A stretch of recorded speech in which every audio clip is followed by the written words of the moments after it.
Welcome back to my YouTube channel.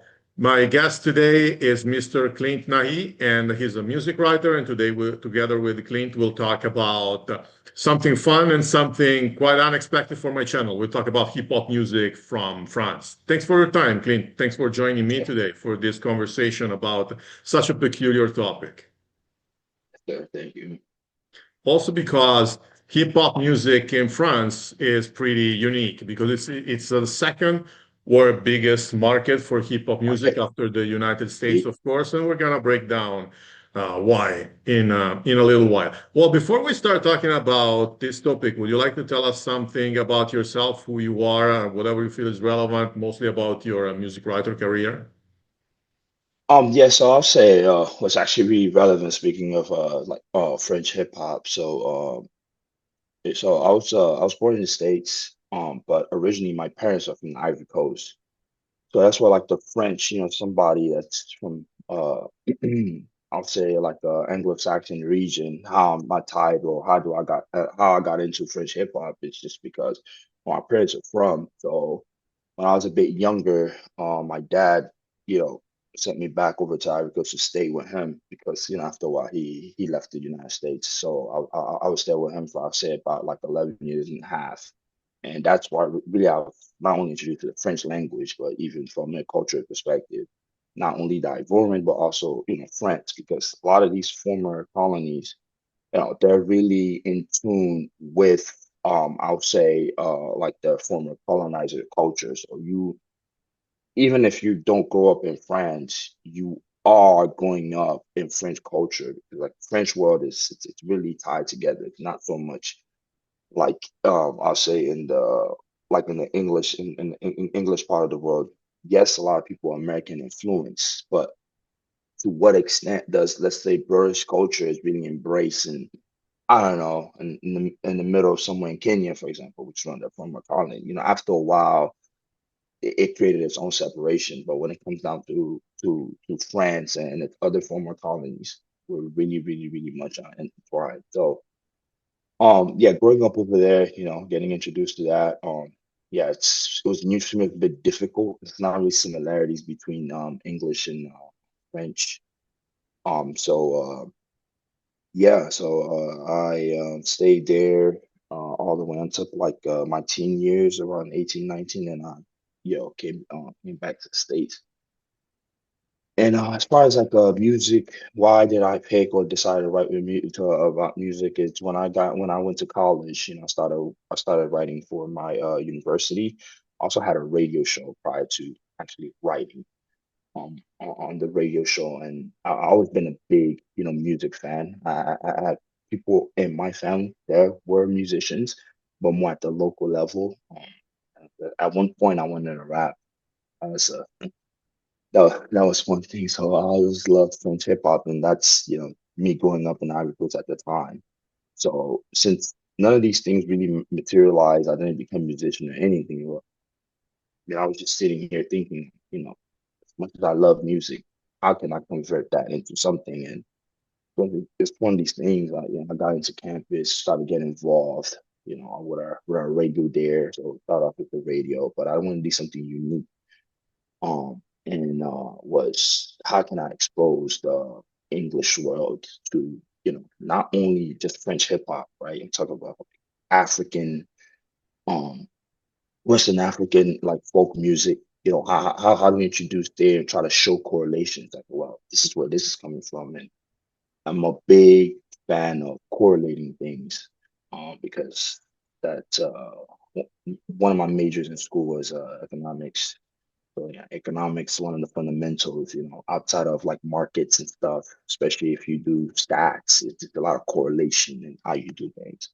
But I use that same mindset when it came down to music. Um, so how do I correlate? Because if I love an artist, for instance, like the correlation is going back into the history. Why are they singing like this, or why they're doing that? So that's a bit of like I'm just thinking out loud here and giving you like the brain behind, how I got involved with music or media stuff. And that was one of the things that really started writing for the college. So top some of my articles that were on my university website, which is University of Houston. That's where I was for a little bit while, and that's a bit how you know that makes Well, you sense. also speak French, so you understand what they say. Because I Yes, like the music, but to understand what they say, I have to look for the lyrics and then use a there's translator. context, yeah, and there's also context behind why they're saying stuff a certain way, or even there might be a word you might be familiar with just based on the translation, but the context might not be there. Doesn't make sense, and then and that's with any genre of music, same as in America. I mean, if you're like, okay, I understand English, I see what they're saying, but what's the context? And the context really matters. And that's where cultures come in, when we start looking at context. So yeah. Let's do the basics. So, what is the cultural context that made France a land in which hip hop could grow like that? Because there must be some similarities with the United States. So, how did it start? So how did it really start? I'll probably say there's like two or three events. And here I'm explaining it from, my perspective. They're also based on, like the research that's out there online. So one of the main things is probably start from American perspective. There's a rapper, Africa Bambaataa from the US here in the Bronx. Yeah, 'cause Bronx is where hip hop was created. Um, they did a tour, said about mid 80s. Because in the US, hip hop really kicked off, 1979. Mhm. Technically that's when it went mainstream with the first big record. So the US already had like I'll say like a 10-year advance one, like before, like in France, it started to get somewhere. So in 79, and like in the mid 80s, mid to early 80s, I can't recall the date, African Bambaataa, like now they were doing a tour, and that was one of the first American rappers, African Bambaataa and the Zulu Nation, to do a tour now outside of the US and bring the genre out. So when they got to France, one of their tour was in Paris. It marked a couple individuals there because, of course, at that time as well, they were listening to American music, but it's the old stuff, old school R&B, funk, disco, and things of that nature, but also French world. So Bombada being there was one of the big factors, especially for the immigrants in France. Um, and another one was DJ D Nasty. Gonna hear him a lot if you ever go into do some research on like the beginning of hip hop in France. DJ Dynasty was a big pioneer because he also had a show.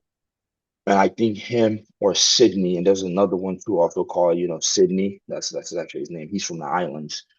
Um, he used to come to the States. So whatever like they were seeing was happening in the US, they were bringing that back, to that nightlife, in Paris, in Paris and across France, of course. And that's how the French started getting introduced. Now, that's just the beginnings. As far as like the social culture at the time, you also got to let's look at West Africa, for instance. Most of West African companies gained their independence like after 1960, right? After 1960, you start seeing a lot of, I won't say mass immigration, but a lot of these West African countries immigrating to about mid 80s early 90s. That's where it's a lot now. Those black people also there previous because you go in history of World War II, like French using form those former individuals from their colonies to help them go fight the war, and they use them as what they say in French tirailleurs. So tirailleur was pretty much almost like they were bait. It's like we'll give you the rifle. We know the enemy position. You're not really trained militarily. You just have the gun. You go out there and just to bait the enemy, and they pop up and they know what to do. So the ones that survive after World War II, like they stayed, there. And I'm saying all of this because there's context into this, right? So you have that, and then you have this like the immigrants not only from not from West Africa but also from North Africa. They're there. Now, as far as people from the Antilles or Caribbean, they were already in France. I mean, they're already French.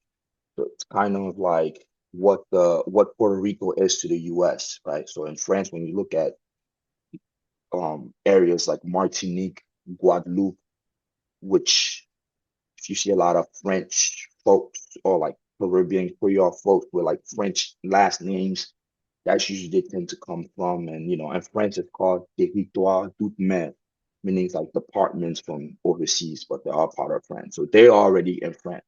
So that's also another big minority group.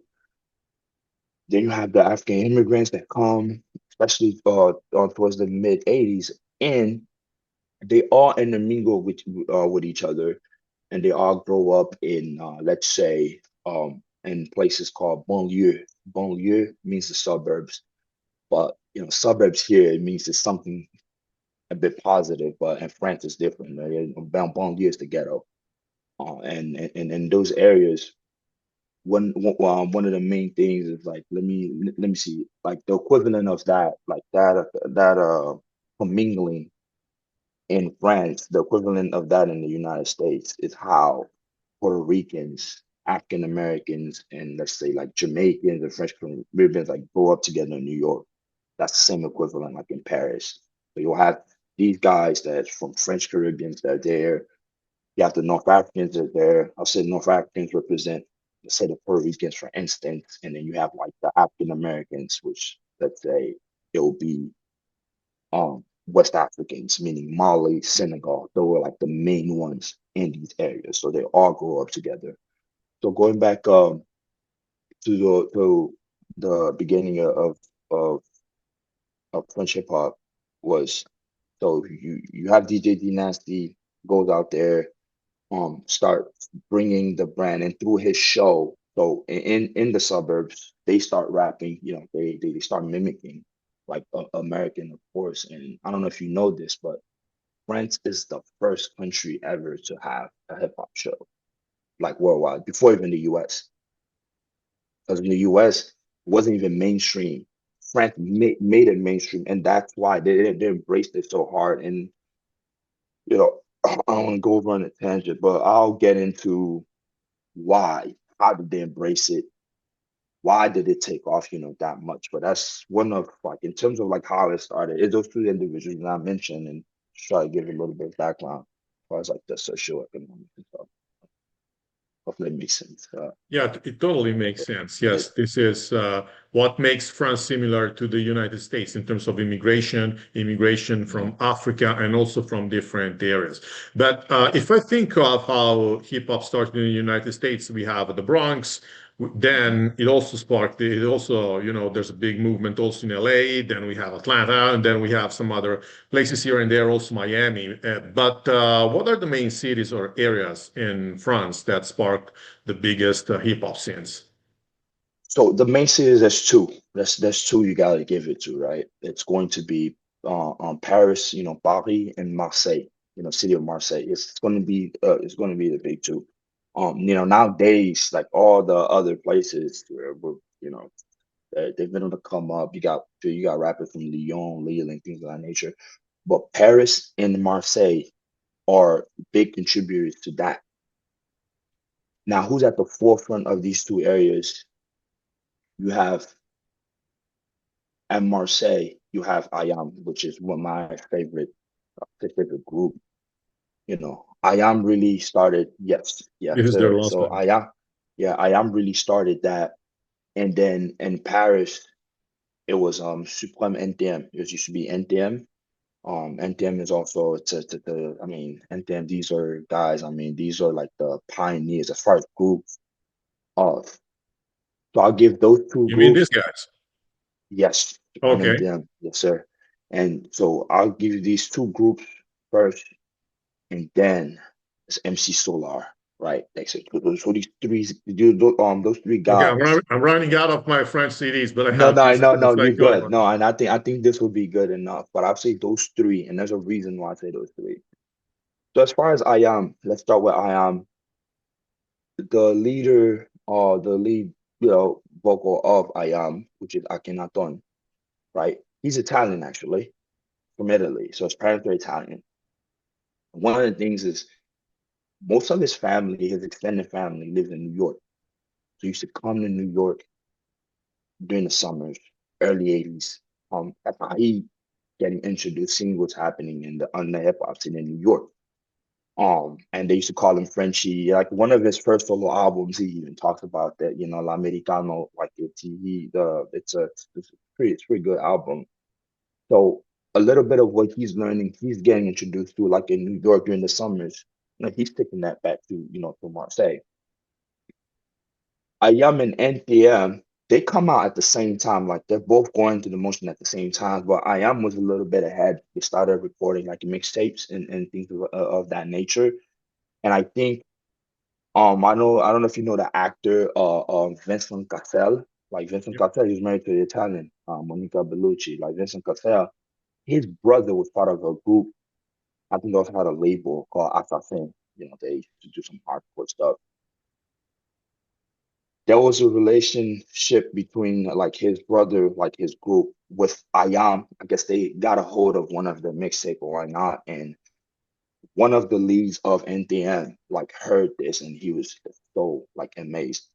They also started hip hop, but I guess they weren't taking it really serious at the time. And when they heard that, like, Ayam, Akhenaton, Shiruken, like rapping on these records, they were so amazed that it inspired them to really put forward, like, okay, now we're going to start, taking this for real.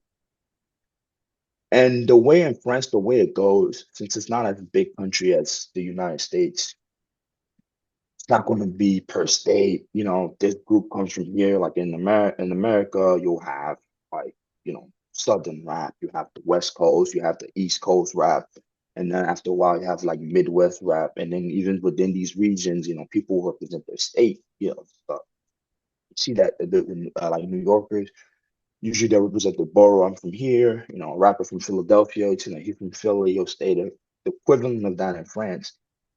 It's not as big as the US. It's by department. Marseille as a whole, if you come out of Marseille, you represent Marseille. There's not really no division because they don't have as much rappers that really went at the forefront as Paris. And of course, Paris is the capital. Of course, you know, immigrant parents, what's the first thing they're gonna do? They're not gonna move into small towns, right? They're gonna go to the big city where they can find work and all that. So that also contributes to like the banlieue or the suburbs to really get larger and larger, and more dense in population. So, and in Paris, often they tend to represent like the department instead of the neighborhood. So within the banlieue, it'll be the different department because administratively they're a bit, they have their way high broken down, their prefectures and things of that nature. So you'll hear these letters like, NTM that you just lift up. They're from what they call le 9-3. The North Quad is the 9-3, department like 9-3, and it's actually a city, but they'll go based on and there's pride in those department numbers, right? I think one of the most prominent ones is the 9-2, the 92. 92 is responsible for having like a lot of not only the top groups, but also a lot of the top rappers. And one of the main ones is how you call that Booba. I don't know if you ever heard about Booba. He's still relevant to this day, but he started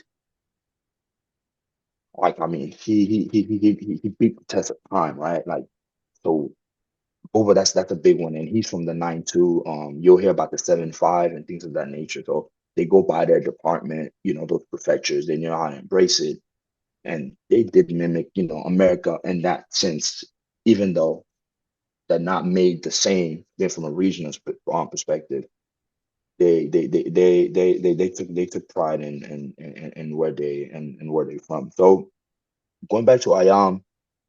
So Ayam brings it up to the forefront, and they're more conscious rap. They're from the south of France. I know the makeup of Marseille, especially in that area, it's really, really Arab influence. Algeria, North African influence, because that's if you look at where Oran is, which is like one of the main cities in Algeria. From Marseille, it's not even that big of a distance to go. So it's really having influence through that. So a city that's more influenced by North African culture, that would be Marseille more than anything. When we take Paris, it's more West African than Tia's, just because the regional makeup. And I don't know if you ever met people from some Fisher, probably you have, they have like this thick accent almost. I won't say it's a bit Arabic, but it's like their Mhm. accent is really distinctive, almost kind of like if in America you can see a New Yorker, that would be the equivalent of somebody from Marseille. So they have a way of, rapping. So, but like I said, like I am, they were responsible for that. Like now, as far as MC Solar, now he's a solo artist. He's the first American art. He's the first French artist to make it across. Same way I talked about African Bambaataa, like they were the first American rappers to do tours with friends and everything. MC Solar is the first to get exposed to the American public, like period. On the compilation called Jazzmatazz by the group called how you call that? They're skipping my name right now. Right. It's a group that used to combine hip hop music with jazz. With jazz, Okay. right? So it's Jazzmatazz. So main rapper DJ Premier and Guru, which part Gangstar. There you go. So Gangstar is the name of the group, Gangster. and so Gangstar. So he appeared in Gangstar, and it's on the song Le Bien. Le bien, le mal, the good, the bad, le bien, le mal. So the good, the bad. So Guru, he's rapping in English, and it's almost like MC Solar as a reply on that same song. Like he's translating what he's saying, like the good, the bad, le bien, le mal. And they did that video actually in Paris. And Gangstar, out of New York, they they made it mainstream, but there were kind of these groups that they were in between the mainstream and the underground. But at the time, if you're a big fan of hip hop, you knew who they were, like in the United States. And a lot of early guys, really, that are big hip hop heads, don't know MC Solar. Like, oh yeah, Solar, like they heard of him before and he was the first one coming to the American market. And that I'm explaining this because after that, you'll see groups like IAM, NTM start having these features with these American artists. NTM was on a song with Nas, Affirmative Action, but that was more towards like the late 90s. So at the beginning, MC Solar was able to go there because he's such a poet, right? And it makes sense. So as far as like the beginnings, that will be that. I'm just waiting. So with specific questions, I can kind of like guide like the conversation, because I just don't want to be rambling all over because it's so much. I'm trying to like really pinpoint and really tailor the answer and also the listener so they don't get lost in the entire narrative I know. here. Because it's a very wide argument. It is. So It yeah, I is. know, I Indeed. know It it's is. easy. It's easy to start discussing different things because it's very wide. So you told Right. me so far that it's mostly the south of France, Mm-hmm. about rappers from North Africa, and then Mm-hmm. Paris, rappers from Sub-Saharan Africa. And let's not forget Africa. about Passy from Congo, who's one From of my Congo. So yeah, so Basi, okay, that you even do it great. And I'll get to them, right? They're collective, like the Biso not Biso, like Africa, and how the new mainstream artists, like he also plays a huge role. But the reason I mentioned the other ones is just Basi wasn't standard, right? He's not the standard for all Africans in terms of like standards for all other Congolese because Congo was colonized by Belgium. Most Congolese end up That's in right. Belgium. So they're never really within, yes, you have couple of Congolese, but they're not as dominant as we'll say people from Mali, Senegal that have that really direct tie to um how you call that to France. To So yeah, France. no, Foxy, they did play a big role, but the Congolese that I wasn't, it was mainly, they usually tend to go to Belgium. And a lot of the emerging new French artists that don't come from France, but within that French region of Europe, a lot of them now come from Belgium is another second mini market that created itself where a lot of these artists are charting now also in France and a lot of them are from Congolese origin and you see that there with artists like Damso, Shy, and then things of that nature. Yeah, they're mainly Congolese. But no, you are right, the Congolese are there, but I didn't really mention them because West Africans are really, really dominant. Yeah. Gims So and then you is got from Congo as well. Games. Yeah, he's from Congo. So and then with the gyms and all that, you started to have these guys, come along. But yeah, it's just thinking from that perspective. But yeah, they have quite a community now in France. But since we're talking about the early days, like the early days is mainly, what I can think of. Especially when I think about the early rappers or the one from African descent, wasn't really outside of Basi and then some people from his group, Bisu not Bisu, yes, they were there. They weren't as dominant as, let's say, guys from Mali or the Antilles and things like that. But, The you're right. music, what are the differences between music from rappers from North Africa and rappers from Sub-Saharan Africa, of course, in France? Yeah, so the difference in terms of rap, and that's from my perspective, it's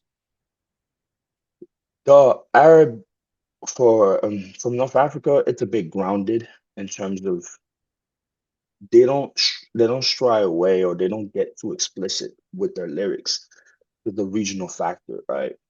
You see a lot of Arabs, they're really family like tied. No matter what you do there in the street, you're gonna come back. Your mom and dad, that sense of pride, also Muslim. Gotta say, probably have to go to the mosque on Fridays. I gotta be careful even what you say. If you want to put your name behind some hardcore lyrics, right? So they were a bit, restrictive. They're not most of like the Arab rappers. Rarely, not until now, or like the new millennium, you wouldn't really hear them rap about, I don't know, drug life, girls in an explicit manner as like a sub-Saharan Africa can really go because for that religion factor. And it does matter, the way they operate. Rarely are you going to see like somebody from North Africa with a lot of tattoos. I mean, now you do, but at the case, it wasn't really the one as open because that religion factor plays a big part, but it's also family. Saying all of this, their lyrics tend from rappers I used to listen to used to be around that aspect. There's a group that emerged out of the late 90s called Centre, 1-3. I don't know if you have the CD there as well. But the Centre is one of the main the lead. His name is Rimka Karim, but speak in reverse. Rimka. He's Arab, and one of the hit that was one of the early hits also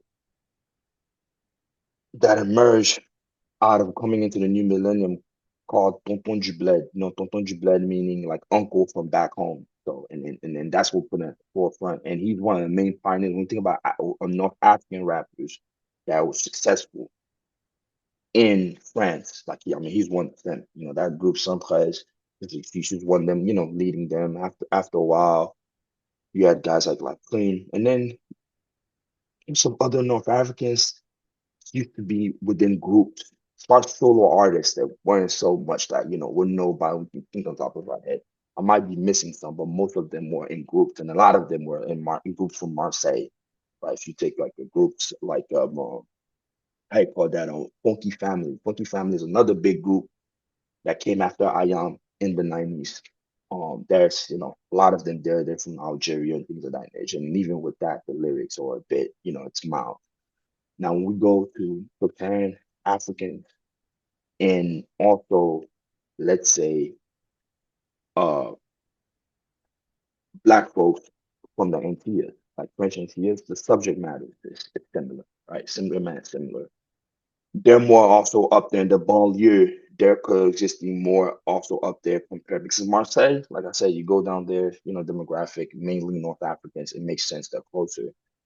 People from the Antilles, we're talking about Guadeloupe, Martinique, they're growing up with the same guy from Senegal and or Mali or even the Ivory Coast at the time. Now they can go hardcore, but what they're really hardcore at the beginning, it was more revolutionary music, the identity crisis. So going back to one of the early questions you had for me was like, what's the similarities in that? The American rapping about the ghetto, the French rapper there, they're more conscious because, some of them they migrated to France also after the Civil War. after something really bad happening.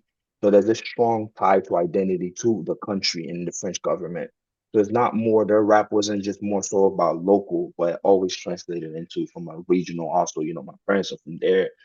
The government did this in my country, and the rap used to be around. So it used to be that conscious, effective. And it's not until like the mid 90s that they started to push the edge a little bit and go into now, let's say, the street life and talk about a little bit explicit stuff or about women and things of that nature. And they started pushing, the boundaries. And in Europe, it's a bit weird because, like Europeans, to us, like they're classy. There's a way of what we say in French, savoir faire. Right, they have a way to, behave. Certain things you can't say. It's not as liberty of expression, but it's not because you can't say it, but it's a bit demeaning stuff you wouldn't really say that in public. How like here in America, it's like, okay, yeah, you can't rap about these explicit things. And it's a bit like the French world didn't really receive a lot of these things too well when it started at the beginning. So it's hard for certain groups to get pushed forward, especially for NTM, looking at them. And we can go a little bit into their history and what the doors they opened for now this new wave now in 2025 of new French rappers. But yeah, that's does it make sense? Like when I'm as far as like the difference, when you kind of look at both, that's it's a bit that like so. Just to summarize, I would say West Africans, the one from Paris, more revolutionary. It's more revolution. It's more like the conscience, the identity, sense of belonging to like their parents' land and stuff against the French government.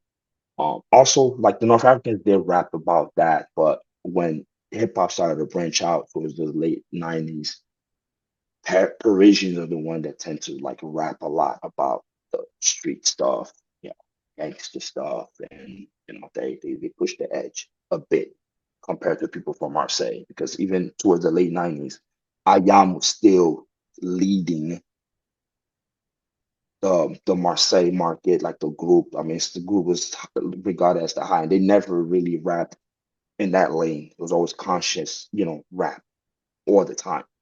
People from Marseille, it was a tend to they were in that mode. Meanwhile, in Paris, you got NTM, they were a bit gritty, hardcore. People that started coming over, they started mimicking what NTM was doing, so it deviated a little bit from the conscious, and they went into different aspects of the rap world. I would say, based on my little knowledge, that there's a third way as well, because I know about a band a group I used to like called Mm. Mano, if that's the right pronunciation, who mix hip hop with Celtic music. And Music, yep. also their singer, Martial, if I'm pronouncing his name well, is doing the same thing Mhm. by combining hip hop with Celtic music. Would you like to say Yeah. something about this So unexpected kind of combination? yeah, so Manao, they had Manao, their lead sing like one of the main single, which I did like that single, Dans la vallée de Dana, Dans la vallée. That's Yeah. one of the main their hit song. It wasn't because hip hop is a type of identity. So like the popular mass, and I went to popular mass when you talk about people from the banlieue, like those suburbs, like in France, they didn't. You got to be able to relate, right? So it wasn't. It was a good, palatable song for the radios, right? It makes you introduce people, and the equivalent of Manao in, when we say Mano in the U.S., their equivalent would have been Sugar Hill Gang. The Sugar Hill Okay. Gang. Even though the Sugar Hill Gang was back in the day, the reason why it was the equivalent is how the Sugar Hill Gang wasn't, because hip hop is a movement at the end of the day. Yes, it's true they sing, but it's a movement. And when I mean movement, it has to reflect a certain aspect of life. Now, when you listen to my now, and I've listened to the whole album sets, I used to have that in my MP3 back in the day. It's more of a storytelling perspective. I mean, if you're not Celtic, what now is the Celtic population dominant in France? No. Can it really relate to what you're rapping? It's fun. It's probably something you can throw in the club, but you're not going to get that approval of the masses because Manao won a prize. I don't know if it's the NRG Awards, if I'm not mistaken.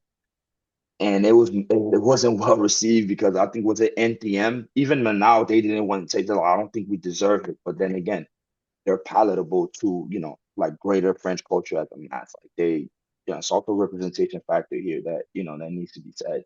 We're gonna have somebody from the street, somebody with these hardcore explicit lyrics, if that's what we want to mediatize. So kind of careful on who they pick and choose to put at the forefront.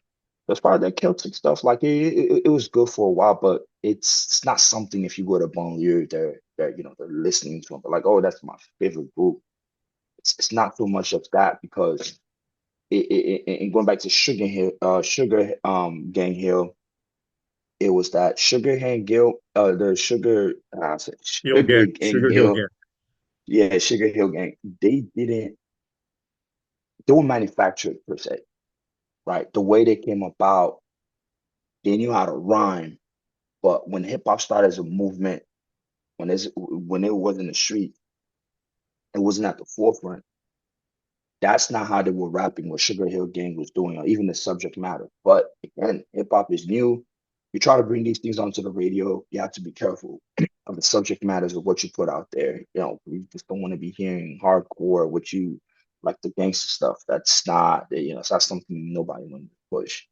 So when Sugar Hill Gang got mediatized, like, oh, this is like the first hip hop song. A lot of people, if you have a chance to watch these old documentaries from New York, they were pissed. Like, "Yo, what is this? Like, these are not, they don't represent us. Like, Eddie Drake, I'm like, this is not, no, this is not hip hop. And that's how they view a little bit Mono when you look around. It wasn't like, then they had big commercial, push, but then again, it's their subject matter, right? It's not as edgy. So for the masses, if hip hop was new to you, yeah, you go play, you'll get played on the radio, you'll show up. But where it really matters, part of the movement, going back into to the banlieue and cité, they didn't really have like parts of like that. And that's from me being from the outside in and also understanding like that French world. And you can tell it wasn't really What are your thoughts about Alliance Ethnique? You haven't mentioned them so far. Alias Technique.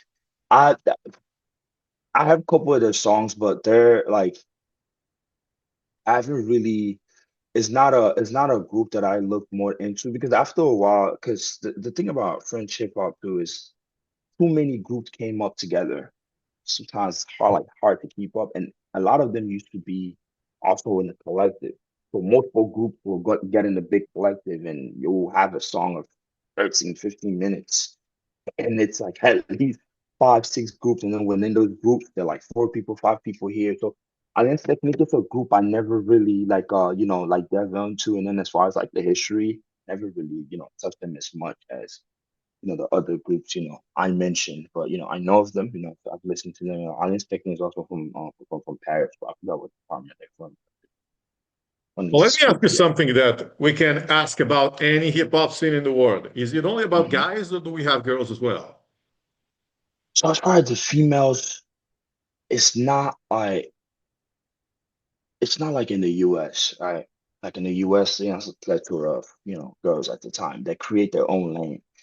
In France, it wasn't so much that, girls were almost, I'm not going to say a gimmick, but it's like, okay, let's add you on the song. It's almost like they were like a non-factor, right? And you have early female rappers like Lady Lesty. Lady Lesty is one, she's from Paris. She used to be around like the Ayam, Fab, like things like people of that nature. And it was mainly that. It's like, Fiji Bondage, because also a cultural thing. It's French is not like in the US, right? So there are women out there on the streets, intermingling with the male, because it's also, it's reflective. When I say hip hop is a movement, it's reflective of what really goes on in a day-to-day life, who's doing what. So you're rapping about your experience, right? So 90s, it wasn't really, it's not somebody that stands out, kind of like in the US when you think about Lil Kim, Foxy Brown, not the same. But getting into the new millennium, early 2000s, there's an artist that come out of nowhere called Jams. And Jams originally, she's from Cyprus, but she grew up with her mom. Her mom's from like, Cyprus. And she creates, and the reason why I say it matters is like she creates her own lane, meaning a lot of the times with when women come onto the scene, they need a cosign. Either they're under such and such artist, and then you like the main artist first, and then you're like, okay, I'm gonna like the second one. And that's how some people get introduced. I mean, if you look at Little Kim in America, how did Little Kim get big? It's the ties to Biggie, Diddy, and all that. Those are the guys that were at the forefront. And okay, here's Little Kim. It wasn't Little Kim just came in the game and we didn't know who she was. So Diams, going back to France, like Jumps is the one that really shattered. And I mean, you felt the impact all across, you know, all across, like, I mean, all across, just not France and Africa, everything. Because you look at who's this person, she's aggressive, on the mic, like the way she raps. And then her subject matter, it makes sense. It's related to her. She's not rapping about street stuff, but it's a lot of revolution, her day-to-day life as a woman. And also she speaks a lot about, how her dad abandoned her and, certain pains of her life. Something that makes sense. It's not manufactured life or like, okay, you're playing an act. Sometimes too, when we're able to see that, hip hop also, it's if you get caught playing an act, then people lose a bit of interest or you're not as authentic as you say you are. So it's really important to come with your true self to a certain extent. So with Diams, she was able to embody all of that. And one of her albums called Dans ma bulle, meaning in my bubble, came out in 2007. I mean, that was peak. I mean, you can go see her concerts. You have a chance. I mean, she was filling up stadiums. And then she was with she had a collective with Cynique, Vita, like it had a little group coming up at the time. She left the game of rap at her peak, left that at her peak, became Muslim, disappeared. Said she knew down interviews now, has a hijab over her head, doesn't care about that stuff. She, and it's really important because you would think, okay, you're falling off now, you don't have the normal record sales like as before. But it wasn't the case for her. Like she was at the top and she disappeared from the game. An equivalent rapper here would have been a male rapper, which is Mace. So Mace he used to be with with Diddy and Biggie, and Mace left at the peak of the game. He was like one of the top rappers, and he just became a preacher, and he just left. And there's also probably things he saw like in the music industry here in the U.S. So with Yams, she's one. She's one of them, right? Yeah, I think she's in her own lane. And after her, you had somebody called Eni Akara. I'm saying her name right. And I think she's from South America, but she was more. And I think she's from Marseille. She was more revolutionary, lyrical stuff like revolution and things of that nature. As far as mainstream goes, it's more. She had the underground, but from a popularity perspective wasn't so much. And those were the two that I can really pinpoint you that like really made it to mainstream. Okay, yeah, they're settled in. Not until let's say like past the 2010s that you had now new female artists, rappers emerging. Like Shy. Shy is probably one of the main ones, but it's not as diverse as like in America so far because then again it's a cultural thing, right? Females are known to do R&B hooks or rap songs, so I'm gonna be taking you serious, rapping, how tough you are and things of that nature, French culture, because at the end of the day, not, Sub-Saharan African parents, North African parents, it's still the role, the gender role in those societies. So it's gotta be really careful about, who you're listening to, or even you as the person, if you're emerging from that background, how are you viewed from a family perspective? Because I mean, what are you singing about? Are they really taking you serious? Kind of like, here, like most of the time, females, they're left on their own. You get to do it what you please, and you're not going to really judge and push the edge, which I feel like French society, like, especially at the time, that they're a bit careful about that. How they see, they got to be decent. So, yeah, Diam's our pop, she's the one. And I think anybody that's into French hip hop, they can concur. She's the top. And she'll be the first one in the pop up if Google search. But yeah, she was good, man. Yeah, she was good. Well, we talked about the classics so far. I am Hmm. NTM, Passy, MC Solar. So what's the future? Do you see any any good young rapper that is rising up and that can take most of the scene for the next years? Yeah, so there is. I mean, now the branches are so diverse, man. I kind of removed me personally. I kind of removed myself from the mainstream scene in France. I'm more in the underground world, right? It's more like, because now subject matter, I'm a bit older, so it's not subject matter for me. It's not so much party. But I want to give you just a little brief history, especially coming into the 2000s, how we got to the new state of hip hop as a whole. So there's an artist named Booba. Booba emerged, equivalent of Booba in American rap. And I like giving these equivalents for at least, if somebody knows American rap, they can kind of gauge or have an idea of what I'm talking about. An equivalent of a Booba, I'll say Booba is like the perfect mix of a Jay-Z, Snoop Dogg, and 50 Cent. And I'm using these three because I'm using 50 Cent because of like how he's used the media and how he attacks. He doesn't care. He has a carefree spirit. He'll just go at anybody. Disruptor. That's where that attitude of Booba comes in.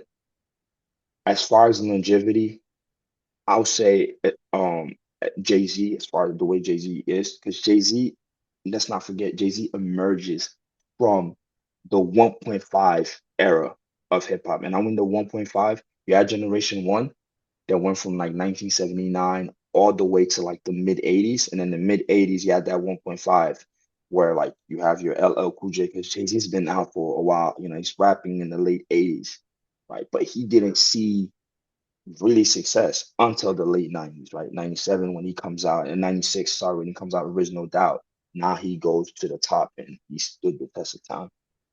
Booba is a similar history. He was actually a breakdancer for the group called La Clica. I'm mentioning Booba because if you want to combine everything, Booba is probably the biggest artist. He's really controversial, but he's probably the biggest artist. French history. I don't care what nobody really says, right? And is he my favorite? I mean, he's one of my favorites, but he's the most influential. Let me say that. Influential. But he's also the biggest because the numbers also don't lie. As controversial as he is.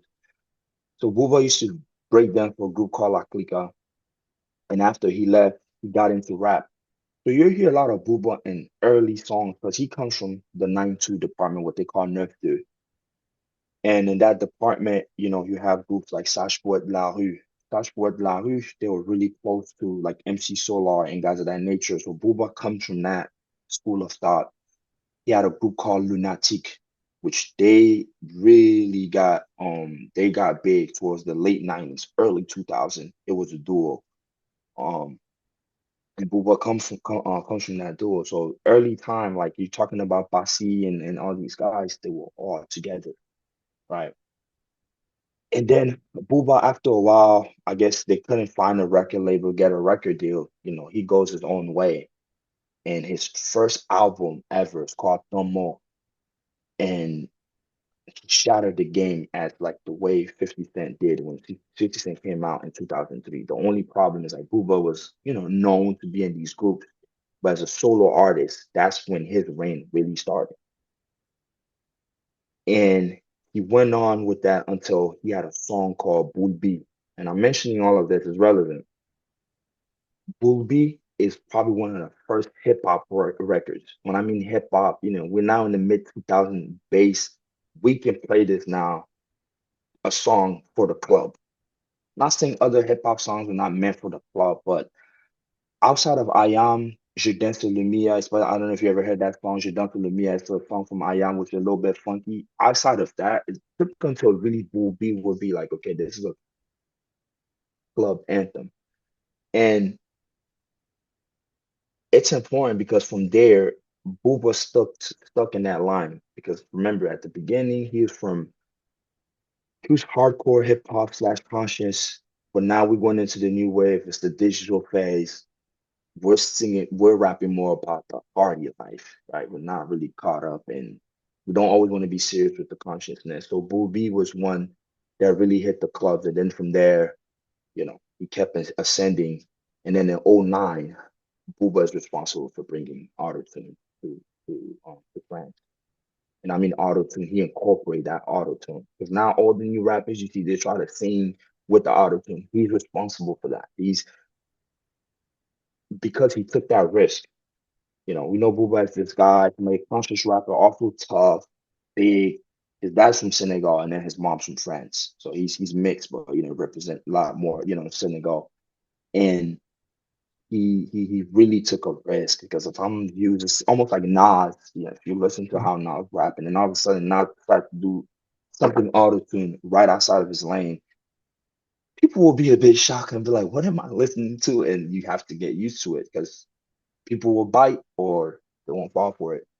But it took off from there. And through him, there's been a series of rappers that he birthed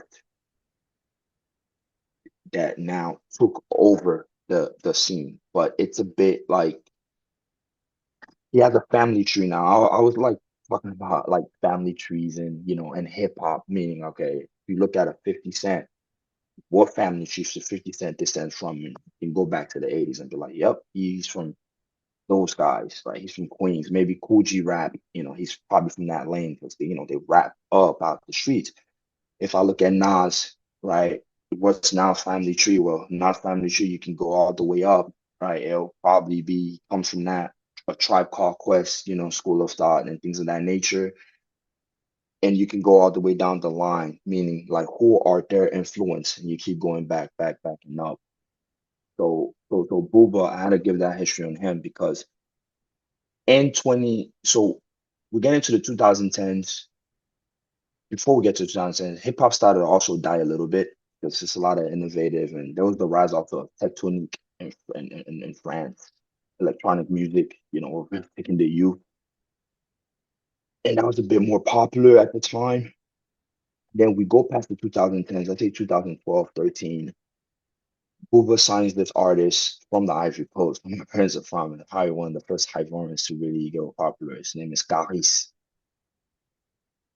Caris came under Booba's wing. I mean, they don't speak no more because Booba is really controversial. Whoever he's cool with, he ends up finding some type of argument to either distance himself or create some controversy around. And so he tends to be solo, and he doesn't care. He's like the big bad wolf of the French rap. He's always been that way, but people still like him.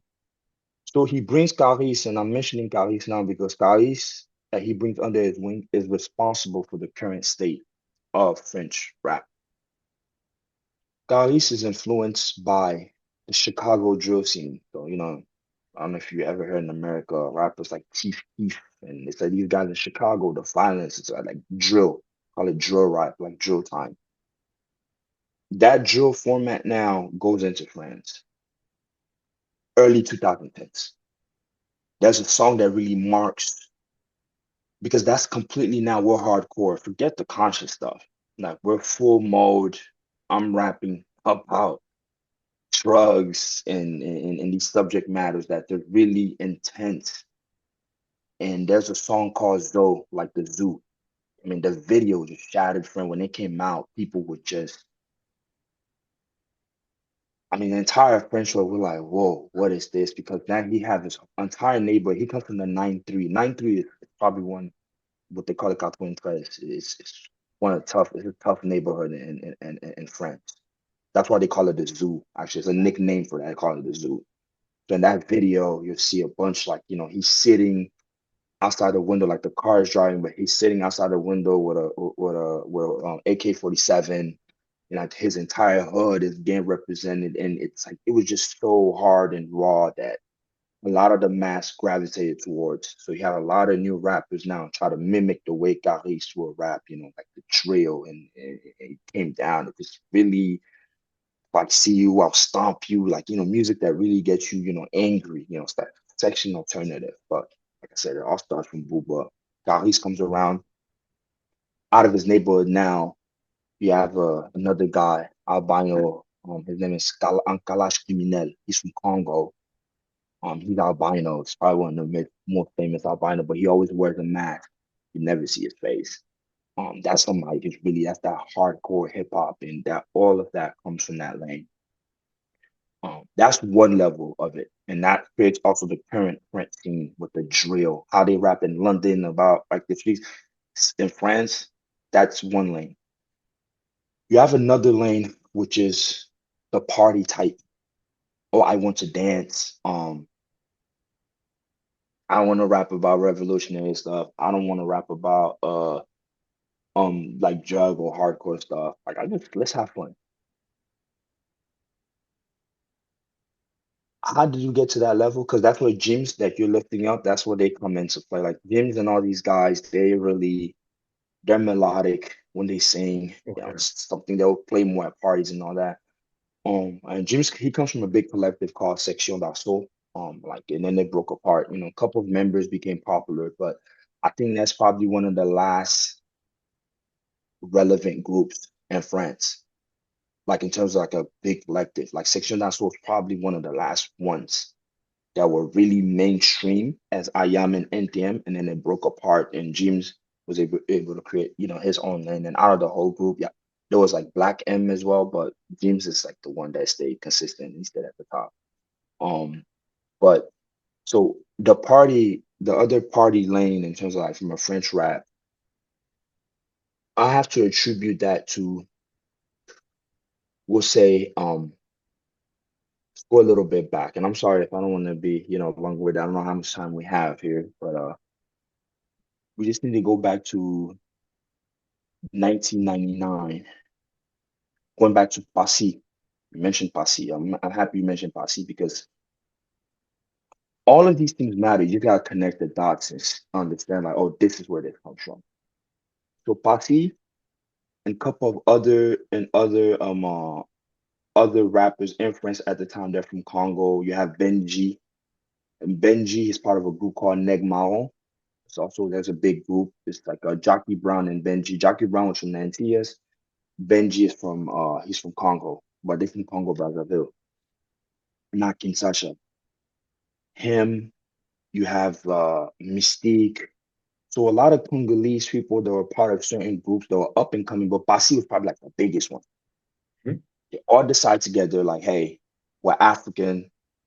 Let's create a Congolese actual African that deals with African subject matter. Like, let's go back home and try to come. I mean, they did it in France, but let's tailor that more African related stuff. We're gonna be doing the tours in Africa, do all the most of the music videos in Africa instead of representing France. So we're gonna represent Congo at the forefront.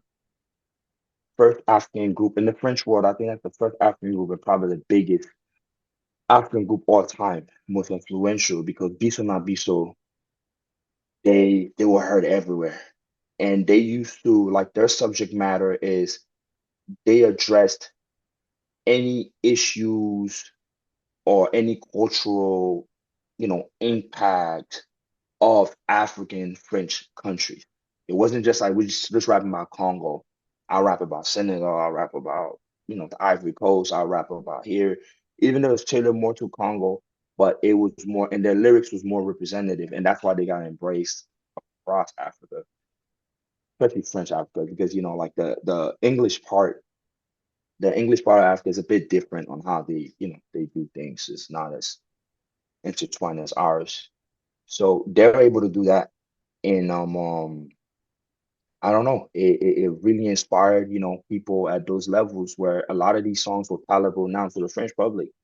So now you started having French artists like, okay, I'll go collab with these, you know, local guys back home because earlier, if you're trying to mimic the Americans, the last thing I'll do is to kind of go back to Africa and collaborate with Africa. Not saying it was a bad thing, but it's just you're trying to break into the mainstream in France. You know, so you're not trying to really, you know, they don't know these guys. You know, most of African artists they sing in their language. You know, not forcibly like the ethnic group language, but like its context is too localized. So there's no reason to do that. So Beats Not Beats broke that barrier. So a lot of these guys now, where rappers started to go back to France, I mean, go back to Africa and started doing features with certain African artists. Started putting at the forefront African traditional folk music and started to come in stuff from, let's say, like Ivorian night culture or Ivorian vernacular that was spoken in the streets are now being incorporated now in mainstream French music. but if you want to attribute who created that, it was Biso na Biso. So that goes down to, it trickles down to, let's fast forward to like the mid 2010s, right? Before the mid 2010s, there was a hit record from Centrez that I mentioned earlier, with Mokobe. Mokobe decides to go back, and he's popular in France. So he decides to go back. And Centrez, they're responsible to doing a lot of collabs or features with African artists. Um, the lead singer is from, of course, Algeria. So they did some features with, what's his name, Chef Khalid, like the guy from Morocco, right? Centrez, most of the time, a lot of their features will be somebody that's, from either West Africa or North Africa, singing, in the mother's tongue. And they had no shame about, making, but they're also responsible for breaking that barrier there. So I can attribute these two, but I'll say more Biso na Biso because that was like a big impact, at the time. So then we get into the early 2010s. There's an artist called MHD, like MHD. Mhm. He's got in some legal trouble, but he brought what they call Afro trap. Afro trap is not because it's trapping per se, and then trap, in American vernacular, like English, means, to selling drugs that use the Yeah. term trap. Uh, so MHD had the Afro trap, which is more straight Ivorian influence, I'll say. From the Ivory Coast, we have a genre called Coupé Décalé, which is like really rhythmic, high tempo, really vibey, which also draws inspiration from Congolese music, like soukous and things of that nature, really funky in a way. So MHD started to make that type of music, still rapping on the beat, but it was like more party anthem. And there was a more like club caliber. This was actually really like nightlife records. And that's it's a bit what Afrobeat is now. Like that's the equivalent of the Afrobeat, but where rapping would be the Afro trap. And those are like the most commercialized, genre of music in France in current time. You have that club anthem, that's it. There's that, or if you want something serious hardcore, you go back to what I said with Paris and Booba, those guys. Um, yeah, you want the party type, you'll go to MH Day. And nowadays, I mean, there's multiple artists that come now. You have some artists that do a blend of like the party type and then the hardcore type across. Yeah. Well, Clint, many thanks for your time and for your Yeah. very It's good. precious explanation that gave Mhm, us a context of why French hip hop is so unique and also what mhm. happens in the different areas of France. And also, you gave us a good overview of the story of this very interesting social and artistic phenomenon. So, I do encourage everybody who's watching this video to go listen to some French rap on Spotify or wherever you listen to your music and start from the artist that we mentioned. My favorite personally is Passy, but you can listen to Yeah, anyone that we've mentioned so far. yeah. Can I ask you a question? Why do you gravitate towards Passy? That's I what don't makes really have an Passy? answer for that. Like Mhm, just because I like the music. There's nothing that I can really explain. I liked his mhm, music, especially his second album, and I like his flow. I don't know. I also like his videos because they're right. so well crafted. And also recently, I listened to his newest songs, and there's also some crossover because he made a song with the guy who sings reggae. Don't ask for the name of the guy because I totally don't recall. Also because I don't know French, so it's very hard Mhm. for me to remember names. And so I would say I like his voice, I like his flow, and I like the contamination. I don't really have a better Yeah. answer. Just a fun fact about Passy. Passy was part of a group called Ministère Amer, Yeah. and they're the first group actually in France responsible for really, I won't say bringing death to cops, but like really they really push the edge. Like they're really explicit in terms of like harming, local law enforcement. So Passy, he comes from that group, not train of thought, but like, yeah, no, Passy is definitely high regarded in in France. But yeah, that's awesome though. that you do like him. But yeah, let's see if I'm not missing anything. Just try to closing notes here. Try to think. Well, if you think about it, also Ice-T used to have a song called Cop Killer. Yes. And then he played the cop in Law and Order. So Okay. his fans were so pissed off because they said, this guy is cheating on us because he used to sing this cop killer stuff. And now he's in a mainstream uh, media Right. franchise. Franchise. Yeah. No. It's Basi. Yeah. No. That's a great one there. And also one thing I forgot to mention, which I feel like it's a bit relevant. French artists at the beginning, they wanted like the American market cosign, so they used to they used to try to invite like American artists over on their record, but they realized that sometimes they didn't get the work they actually really wanted out of these American artists, and it could be producers like the American producers who wouldn't give them the best beats. So the French is like, you know what, we'll just create their own lane. And I'm saying this why it's relevant. That's why it's the second biggest market, because they're not too focused on trying to gain the attention of the American market. That's why I personally feel like the British market, it's a bit, they understood now, but there was a while the British market was trying to catch up or get co-signed by the American market so American listeners can listen to us. And French, they felt like there's no need. So French artists, they there's a lot of interviews of them saying like, you go to American artists, they'll charge you a lot of money, and it's not, they don't give you pure work.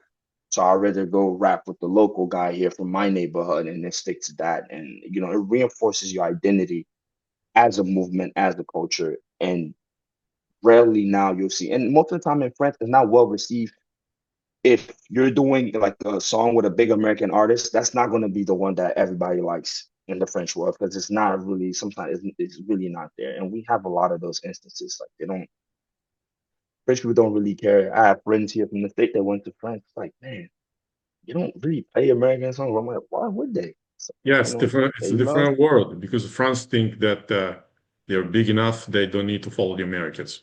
Yeah, I yeah, totally and get it. that's, yes, and But we have to that's put things in context because even Public Enemy had a song called 911 is a joke. Of course, they don't buy that. right. They just like the song. And if you Mm-hmm. get the context in which that song was written, same thing Hmm. for Ice-T's Cop Killer, you Popular, get yep. why they say that. Of course, I strongly disagree with anything. I just like the style of the music. Yeah, indeed. Especially I like Ice-T and his combination of rap music with heavy metal. No, yeah, and that's it's a good thing. And one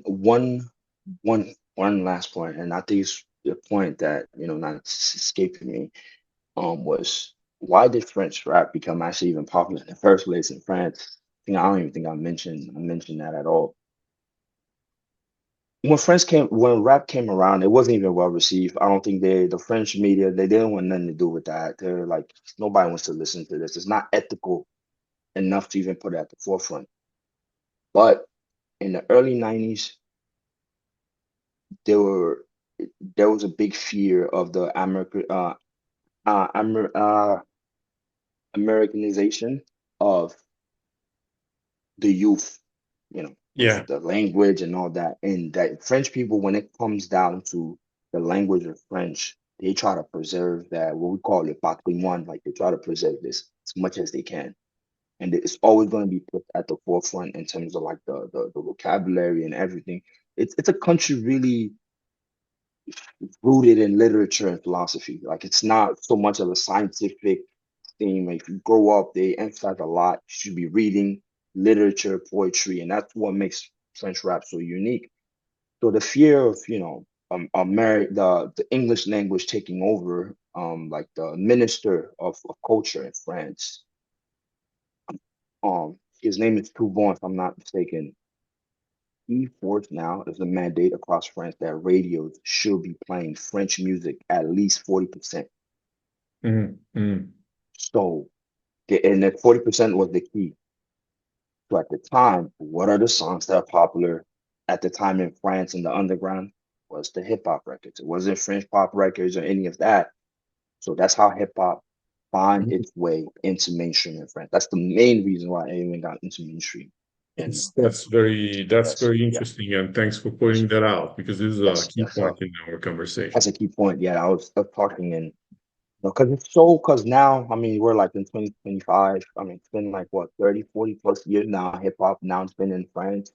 So it's such an array. I think I'm not even doing it justice. Try to say it in like try to give the tell just in an hour or so.